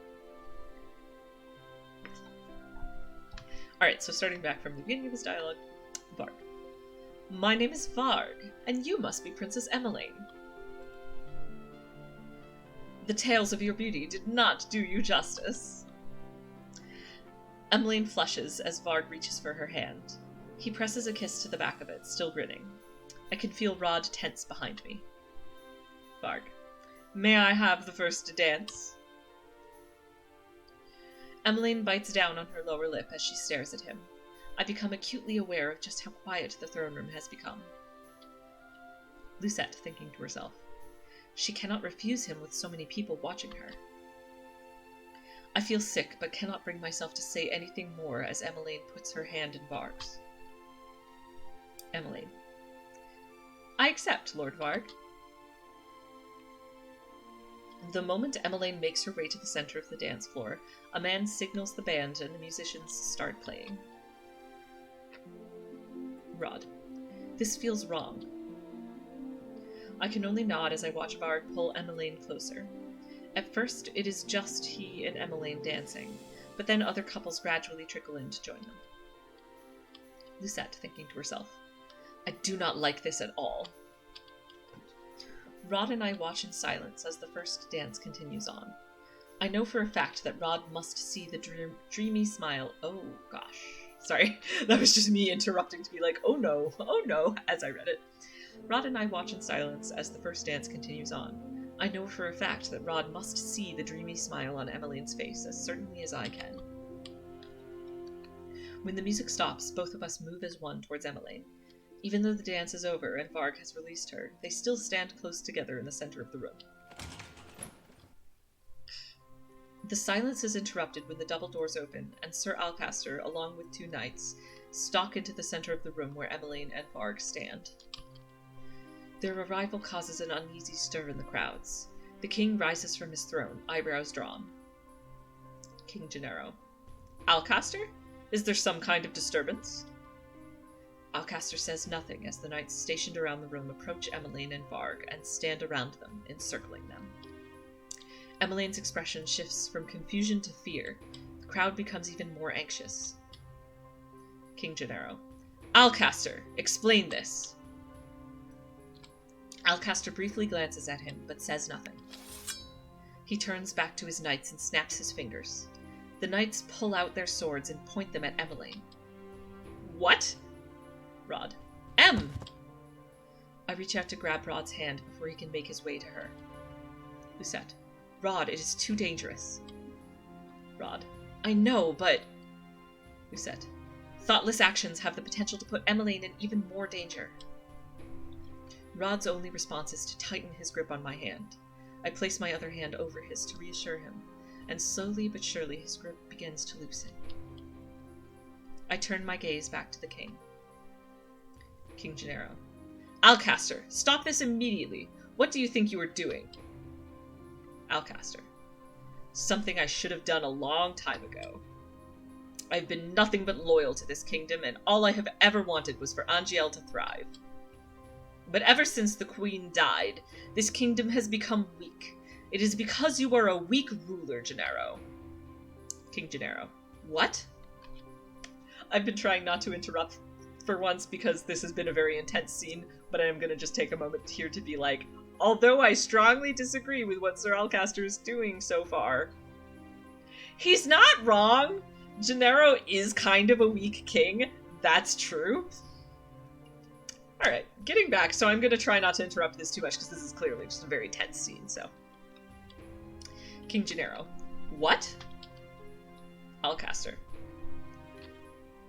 That said, Alcaster is also wrong, because what he is saying is that the rule of this kingdom was better under Hildir, who was actively engaging in war with the humans, and yeah, so Alcaster, in fact, we're right, Alcaster is shady. Oh boy, and this is a whole... Right, so I'm going to try not to interrupt from here, but although I agree with him that King Gennaro is kind of weak as a king, he is also super wrong that things were better under Hildir's reign, because this is very ominous. So, alright, I'm going to try to keep focused on the action for a bit. Alcaster. The people were more productive back then. More disciplined during the late queen's reign. The kingdom has become less productive without fear to drive them. When there is power, there is order. King Gennaro. And he is right here. But yes, King Gennaro says, power is not something that should be needlessly used to control people. It is used to protect them. You, of all people, should know that. Sir Alcaster shakes his head. Alcaster. I, of all people, know that order is what makes a hierarchy stronger. I am only doing what is necessary. I am reorganizing the system. King Gennaro. Silence. Alcaster. Hand over the crown, Gennaro. Sir Alcaster turns his head to Varg, who remains standing beside a scared Emmeline. Alcaster. You will obey me if you do not want your precious daughter harmed. Ophelia. Please, leave my daughter out of this! Emmeline steps back, her eyes now brimming with tears. Alcaster. Varg, seize the princess! As soon as Sir Alcaster gives the order, Rod immediately lets go of my hand and rushes towards his sister. Lucette. Rod, no! I quickly follow after him, but Rod suddenly stops in his tracks. I bump abruptly into his back. Lucette. Rod? Alcaster. Varg! Sir Alcaster's booming voice echoes around the room, which has suddenly gone eerily silent. My eyes move to Varg, but he is standing motionless. Lucette, thinking to herself, what is happening? Finally, Varg smirks. He steps to the side, standing in front of Emmeline as if to block her from view.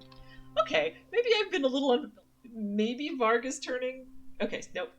Sorry, I said I wasn't going to interrupt too much, but I'm mildly hopeful that Varg is not following Alcaster's orders here. Finally, Varg smirks. He steps to the side, standing in front of Emmeline, as if to block her from view. Emmeline. Sir Varg. Varg. You must be delusional, old man. I am not letting you anywhere near the princess. Alright, Varg, you get a lot of points back for that one. A lot of points back.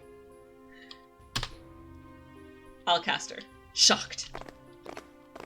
Maybe the whole thing was just an act. Maybe the whole thing was just an act. The knight's next movements are a blur as they rush at Sir Alcaster. In mere moments, he has been disarmed and pinned to the ground. Several more knights have also appeared from behind to surround Sir Alcaster. A man emerges from in between the circle of knights. He moves to stand beside Varg and Emmeline. Yes! Was the thing I was hoping for right? That Sir Mithros is unfairly maligned and that everyone is suspicious of him, but that's just a red herring and he's actually not the bad guy? I mean, to be fair, I was the one who was most suspicious of him. Like, although Lucette got weird vibes from him from the beginning, at no point was she actually suspicious of him. She was always suspicious of Sir Alcaster, and it looks like she was right to be so, and maybe Mithros is not so bad. Then again, there's still a lot left to be revealed, so I'll just keep going for now. Sir Mithros looks at Sir Alcaster disdainfully. Alcaster. What is the meaning of this, Mithros? We had a deal. The anger is now palpable in Sir Alcaster's flushed face. I still want to know... Okay, sorry. I know I said I would try not to interrupt too much, but just want to say one more thing about Sir Mithros. I've been paying attention, and it is interesting and unique that his jewelry looks a lot like the game gem, which I think is supposed to look like the Tenebrarum crystal.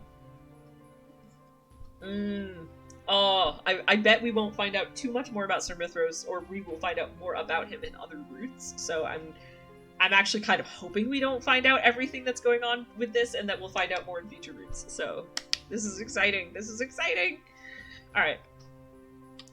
The anger is now palpable in Sir Alcaster's flushed face. Mithros. Did we now? King Gennaro. Mithros? Explain yourself. Sir Mithros drops on one knee in front of the king. Mithros. Of course, your majesty. He raises his head slightly to look at the king. Mithros. I've known for a long while that the man you see before you is a traitor. I was even aware of his plans, but I could not tell you of them without any evidence. 2 of your knights had tried to inform you of these plans before, but we all looked down on them with disdain. I had to make sure that I did not come unprepared like they did. King Gennaro. Shocked. Jurian and Garland? Oh yeah! Oh yeah, them! I had literally forgotten about them, but there are these 2 guards that were actually dismissed from the palace and were hanging out at the Marchen, which is the place that Parfait runs, and she must have taken them in after this, so... Yay! Callback. They are also people I anticipate we'll learn more about in other routes. And now he's gonna feel all bad for dismissing them. Which sounds like he was right to do so. It's also interesting, because we can't totally rule out the possibility that Alcaster is not himself a witch or anything, but the fact that everyone's so surprised that he's doing this makes me think it's possible he is the one being controlled, but I'm gonna save that theory for a time when I have more than just the vaguest of theories to go off of. Alright, so, King Gennaro says, Jurian and Garland? Lucette, thinking to herself, what? Both of them knew of Sir Alcaster's plans? Was that the reason why they were dishonorably discharged? For false accusations? Well, not so false after all. Mithros, I knew enough of his plan that I could thwart it. That is why I thought the best way to reveal his dastardly ways was to craft a fake alliance with him. Sir Varg and I have been working together to unravel Alcaster's plans, Your Majesty. Varg is an invaluable accomplice. Lucette, thinking to herself, wait, so Sir Mithros has been pretending to work with Sir Alcaster this whole time? Mithros, and so we arrive at the events of tonight. I apologize for undertaking this task without seeking your counsel, Your Majesty. but I could think of no better way to end this madness once and for all. Alcaster. You lying snake! Sir Mithros stands and turns to Alcaster. He gestures at him dismissively. Mithros. Seize him. The knight's next movements are a blur. The men rush Sir Alcaster all at once, and in mere moments, Sir Alcaster has been disarmed and is now pinned to the ground. Lucette, thinking to herself, isn't Sir Alcaster a witch? Why is he not using his magic? And yes, see, this is... Alright, so more stuff for my theory crafting, so I will do a little more theory crafting. Oh man, I wonder if Alcaster is actually... I know Lucette was worried earlier that Mithros was somehow under Alcaster's control, but I wonder if it's actually that Sir Alcaster was under Mithros' control, and unclear why he would have set this all up to get rid of Sir Alcaster. But it could still be that Mithros is the bad guy here, and in fact that does actually seem pretty likely at this point. If Alcaster doesn't have magic, but actually Mithros is the secret witch in the palace, and he is contrived this whole thing. He might even, that scene that Lucette and Rod overheard, like, Mithros might have known that they were there. And was, like, and even if he didn't, it makes sense with his whole, I was pretending to go along with it. That's pure theory crafting at this stage now, though. But Lucette is right to wonder, thinking to herself, isn't Sir Alcaster a witch? Why is he not using his magic? King Gennaro. Mithros, I am indebted to you for saving us. The whole kingdom is. Mithros. I only did what was necessary, your majesty. The king glances at the knights, then at Sir Alcaster, his gaze steely. King Gennaro. Take him away. Sir Alcaster struggles uselessly against the knights as they drag him away. He is nearly out the door when he starts screaming at the king. Alcaster. Gennaro, you are a fool! That man is a witch! A snake! You cannot trust him! King Gennaro. No, Alcaster, I was wrong to put my trust in you. So yes, it could be that Mithros did all set up... Okay, it could legitimately be the case that Alcaster is also terrible, but it could also be the case that Mithros set all of this up to divert suspicions off himself, because King Gennaro will never suspect Mithros after this whole farce. This is exciting! Even as Sir Alcaster is pulled from the room, we can hear him babbling in the hallways about a witch. Lucette. Silence. Thinking to herself. Sir Alcaster never used any magic to escape. Was he truly not a witch? Because we know for a fact that there is someone with magic in the palace, so if it's not Sir Alcaster... I mean, Alcaster himself is saying that it's Mithros. And he does seem like he's being set up to not be believed. Varg. Are you alright, princess? I am quite sure I was right about Varg being Fritz, though, and I could totally see a lot of scenario. Oh, I look forward to finding out. I imagine it's probably, we won't find out more about the behind the scenes of all of this until Fritz's route, because if I'm right that Varg turning around and calling... Wait, no, I was gonna say Varg is saying... I thought for a second that Varg was saying this to Lucette, which would be like, aha, yes, he's Fritz, and Fritz was secretly this the whole time, but... Or secretly just acting the whole time, but... I just remembered he's literally standing in front of the princess, so actually Varg could still be shady, and I still don't know what's going on with him, other than he looks a lot like Fritz. Varg. Are you alright, princess? I am pulled from my thoughts when I hear Varg's voice. He's now trying to comfort a shaken Emmeline. For a few moments, he looks away and his eyes meet mine. He smiles, but it is fleeting, and moments later his attention is back on Emmeline. The ball comes to an abrupt end after Alcaster's stunt. He is thrown into a jail cell and promised a trial after a few days' time, where he will be tried for treason against the kingdom. Emmeline. I still can't believe Sir Alcaster would do something like that, and so brazenly, too. I wonder, what happened to Sir Fitzgerald? They say he vanished completely last night.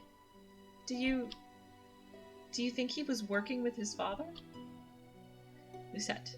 Silence. thinking to herself. The truth is that I have no idea what to think. I had thought that I had everything figured out, but now I become more and more confused by the moment. Fritz was always loyal to a fault, but then... Sir Alcaster was the same way with the king, and I've not seen or heard of Fritz for weeks. Out loud. Lucette. Lucette, out loud. I cannot really say. Varg. Ah, good morning, Princess Emmeline. Emmeline. Sir Varg. Varg was offered a room at the palace for a few days' visit. He is being treated as Sir Mithros' valued guest. I've heard from the other servants that he is Sir Mithros' relative who lives in a neighboring kingdom. Varg. I hope that you're feeling well now, Princess. Emmeline. Yes. Thank you for your help last night. Lucette. Oh no, Emmeline is blushy. Lucette, thinking to herself. Is Emmeline blushing? Varg. I know I won't be here long, but I do hope to get to know you better during the duration of my stay. Emmeline. I would love that. Varg. Then I am looking forward to spending more time with you. I take a lot of it back. I'm still very suspicious of Varg, because you know what? Lucette's mother took over this kingdom. I don't know if it's actually the only the kingdom of Angiel might just be where humans live in this world. I'm not sure if there are any. Well, no, they just said there were neighboring kingdoms. That was silly of me, sorry. They just said that there are neighboring kingdoms, but the kingdom of Angiel is where where Hildir set up for the original Witches' War. So now I'm sitting here being like, Hildir only got King Gennaro to marry her because she threatened him.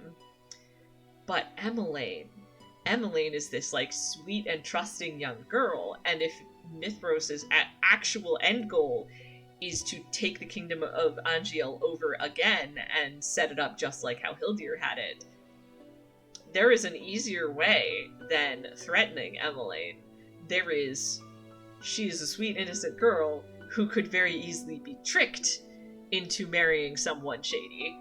I don't like that. I hope that doesn't happen, and I'm glad she has Lucette and Rod to look out for her so that that shouldn't happen. But, it gives me other thoughts on how a bad ending could go, for sure. Alright, so I am still suspicious of Varg, is where I'm currently standing. And I am suspicious about his intentions towards our Emmeline, because I just think Emmeline is precious and I want good things. I want nice things for her. So, Varg says, then I am looking forward to spending more time with you. Emmeline. Oh, I forgot I am meant to be in my mother's room right now. Lucette, Sir Varg, I'll see you both later.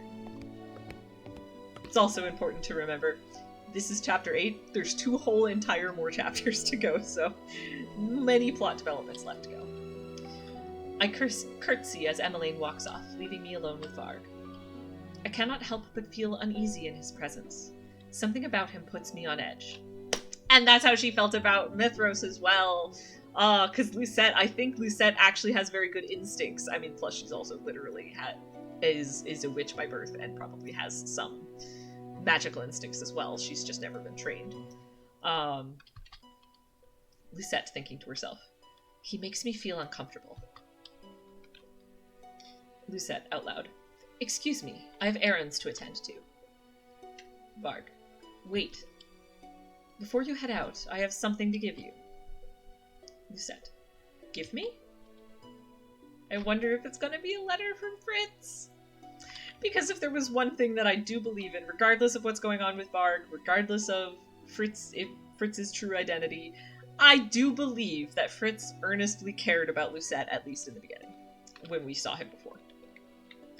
Varg reaches into one of his pockets and withdraws a letter that he holds out to me. Is it from Fritz? Because that's my best guess. Lucette. What is this about? Varg. Well, I guess you'll have to open it and find out, Princess. Lucette. Shocked. My blood turns to ice in my veins. Yup. Lucette thinking to herself. He knows I am the princess. That could only mean that he is... Lucette, out loud. It's funny, I didn't even catch that he called her princess, especially because I'm just so used to a lot of people in her life calling her that. Lucette, thinking to herself. I have no idea what you are talking about. Excuse me. I'm about to leave when Varg suddenly grabs my wrist. Varg. The play is just about to start, Princess. You have a responsibility as the main character to perform impeccably until the very end. Oh, sorry, that was such a cool line. He is still very suspicious, and obviously even more so now, but like, oh, that's such a cool line. You have a responsibility as the main character to perform impeccably until the very end. Otherwise, well... He grins at me. It is the same wolfish smile that he flashed me during the ball. Not giving up on that theory between the connection with the wolf and Little Red Riding Hood fairy tale. But that will be for later. Varg. Oh, sorry. You might miss out on your fairy tale ending. Oh, that's so cool. Alright, I'm gonna go. I'm sorry. I don't usually do this, but this is very cool, and I'm gonna read this directly without interrupting myself. So, Varg. The play is just about to start, Princess. You have a responsibility as the main character to perform impeccably until the very end. Otherwise, well... He grins at me. It is the same wolfish smile that he flashed at me during the ball. You might miss out on your fairy tale ending. Lucette. What? Before I can say anything else, I feel a hand grip on my other arm. Someone tugs me back and away from Varg, then comes to stand in front of me. Rod, of course. Rod. Stay away from her! Lucette. Rod? Varg looks at Rod, then at me, his smile growing more crooked. Varg. What an interesting turn of events! I wonder how this will end for the both of you. Tell me, Lucette. What is he to you? Oh, another choice! Alright, so on the one hand, Lucette confidently saying he is a friend seems good, because then that means, again, like with the other choice that I got messed up, it feels more like she's being honest with herself. Except, is she being honest with herself if she says... It would be nice if she... So, confidently saying he is a friend is nice because it means she's immediately acknowledging that he means something to her. On the other hand, they're certainly working up to him being more than a friend. So the ... leaves room for he is more than a friend. So I'm gonna pick the he is a friend option because I like the idea of Lucette being able to snap back immediately he's someone I care about. But we'll see if that was correct or if I go back and do the other one. So, Lucette says he is a friend. And I did save that, right? Yes, I did. So, Lucette responding, he is a friend. Varg. A friend, you say? Is that what he really is? Lucette. Yes. Varg. Oh, the disgruntled look on Prince Rod's face says otherwise. I wonder why. Rod. If you don't cease talking right this instant, I will have the knights escort you out. Varg. Of course. I apologize for my rude behavior, Your Highness. Lucette. You seem to know a lot about us. Are you a... I lower my voice. Are you a witch? Varg. You're asking the wrong person, Princess.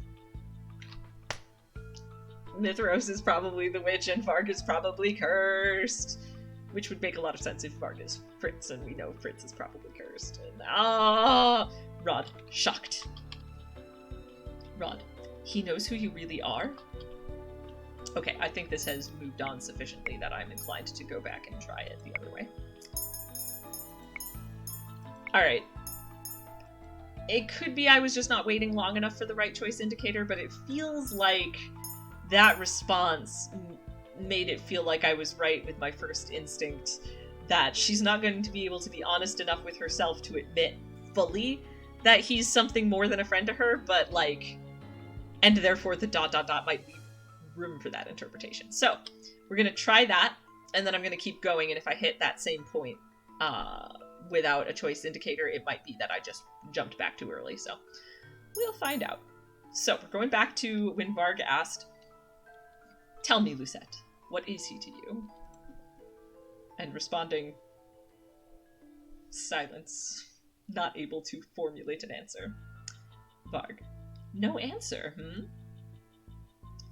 Be in denial all you want. At the end of the day, you're going to have to decide who and what you will choose.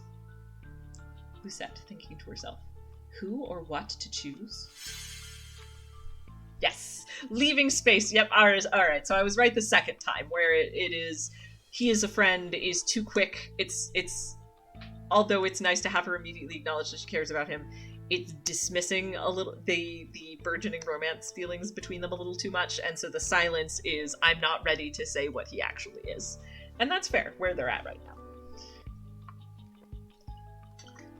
And I think it's not, I'm not ready to say it out loud, I think it's, she's not, you know, the tsundere archetype means that both she and Rod struggle with the being honest to others and even to themselves about their feelings, and I think Lucette's not all the way there yet, so. The I can't quite answer that yet is in some ways the most honest answer for her at this time. Yay. Okay. So yes, Lucette thinking to herself, who or what to choose? Rod. Silence. You are harassing one of our staff members. Varg. Of course. I apologize for my rude behavior, Your Highness. Lucette. You seem to know a lot about us. Are you a... And then this is just gonna repeat. I lower my voice. Are you a witch? Varg. You're asking the wrong person, Princess. Rod. Shocked. He knows who you really are? Varg. I think you two are worrying too much about me. After all, I'm just a pawn in this game. Varg dips into an elegant bow and flashes one last smile before walking away. Rod. Are you all right? Lucette. I am. Thank you for helping me. Rod. Speaking of Rod being better at being more honest about his feelings as they become sharper and clear and more clearly defined. I think a lot of it is they have trouble with being honest with themselves about their feelings, but like as time goes on and the feelings become stronger, they slowly get better about being more honest about those feelings with themselves and others. And I actually think in some ways Rod is further along that than Lucette is. Like he's already gotten to a point where he's starting to be able to be a lot more honest about where he's at and stuff, and so like, oh my goodness, unless of course there wasn't earlier, there was Sebi talking for him. This sounds like he might have really said it, so we'll find out after this, but like, yes, sorry. Oh, alright, so Lucette says thank you for helping me, and then Rod says, you know I'd do anything for you. Lucette. What? Sebi. What? He did say that entirely of his own volition. Aww. Rod shakes his head before stepping away. Lucette, thinking to herself, anything. For me? Rod coughs, pulling me from the thought. Rod. It is possible that he is a witch, or that he is working with other witches, but we have no evidence to prove it. Until we figure out what is going on, you need to be wary of him. Lucette. I know. Rod smiles at me gently. The look makes my heart thud once, painfully in my chest. Rod. Stop staring at me like that! Did I mention to tsundere? Because I'm gonna mention it again. They are both blushy and cute and awkward in a way that is just very cute together. Like, indeed, I agree with the YouTube commenter who loves this as their favorite, as a favorite route. They are the tsundere pairing can be very cute, and this game is doing a really good job with this. This is like, I feel like in a lot of ways there's sort of like the platonic ideal of the best that a cute tsundere pairing can be. Oh, he's like, he comes straight out with the I would do anything for you, and then he's like, and then shortly after that he's like, stop staring at me like that, blushy, blushy, blushy. It's cute. I think it's very cute. Rod looks away, his cheeks tinged red. I feel my own cheeks warm at the sight. Lucette. I wasn't staring at all. Rod. Silence. Lucette. Silence. Sebi. Both of you are hopeless. Oh, Sebi. Rod. Shut up, Sebi. I also gotta say that's very funny because as established, Rod is speaking through Sebi, so in a way, Rod just made Sebi say that about himself. So Rod made Sebi say, "Shut up, Sebi," with his voice. That is cute, kind of also cute in a way. Rod gives me one last look before finally turning and walking away. I place my hand over my chest, where I can still hear my thudding heartbeat. Lucette, thinking to herself, this feeling. If this is what I think it is, then I have no right to feel that way about him. Oh. Okay, so first of all, I was afraid she was also like, I am thinking negative things about herself, but like, we are coming back to the he is my stepbrother problem. She's not wrong, that makes it awkward. I have come to peace with it because they didn't even know each other before like a year ago. It's not like they grew up together or anything. But it does make things awkward, she's not wrong. I shake my head to clear the thought, then glance down at the letter that Varg just delivered to me. There is only one sentence written on it. Oh? Come to the throne room alone tonight. Interesting. And that does it for Chapter 8. Alright, well, thank you to anyone who watched to this point. Thank you for anyone who does watch to this point in the future. Again, I'd like to just... you know what? I'm gonna not read too much about it, but I will try to avoid incidents like the whole let me rewind to the beginning of the chapter one like I had earlier in the future. Gotta remember to look for that right choice indicator, but it all worked out, and there were so many good moments in this. Oh, it was this... Sorry, I'm just very excited. Like, this chapter was very exciting. Oh, man. Oh, alright. So this was the, like I said, the third to last chapter, so we only have 2 chapters left. So that'll be... Oh, don't mind that. Alright, let me remember to save, because it would be... It's very sad if I didn't. Yes. Alright, so this was the...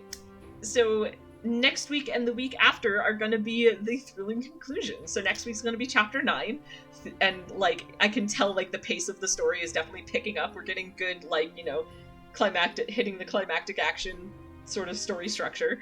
And then I assume 10 will be, you know, and 10 will also probably include the, like, epilogue and ending and drop down and stuff, so this week was very exciting, and next week also promises to be very exciting, so I hope people will consider joining me next week for what feels for some more, like, climactic story action. Yay. Alright. I think anyone watching me this has quite thoroughly picked this up by now, but I am loving this game, and I'm so glad that people are, like, sharing this experience, that I'm able to share this experience with people, and people are sharing it with me, and I love this game so much, and I am really looking forward to getting to the end of this route, and then also all of the future routes. It's so exciting. So yeah, so as my usual little ending plug, so I haven't written it in my schedule yet, but I'm going to after this stream. I'm going to be streaming next on Friday, around 4 p.m. I'm going to be playing Reciteer. And then the next stream after that will be next Monday, and that will be... Oh, no. And then on Saturday, I'm actually doing a kind of exciting stream with my friend Tipau of Vulcan, and we're going to be doing another combo Overcooked stream. We've done that once before, which I did unlink the video because there were some technical issues with it, but... we're going to be trying again, hopefully with fewer tech issues, and so we're going to be playing Overcooked on Saturday. And then after that, it'll be Chapter 9 of Rod's Route next Monday. So look forward to that. And thank you, everyone, so much. Thank you for everyone who watched live. Thank you for everyone who's watching this later. I appreciate you all so, so, so much. And let's look forward to the exciting climax of Rod's Route together. Yes. Bye!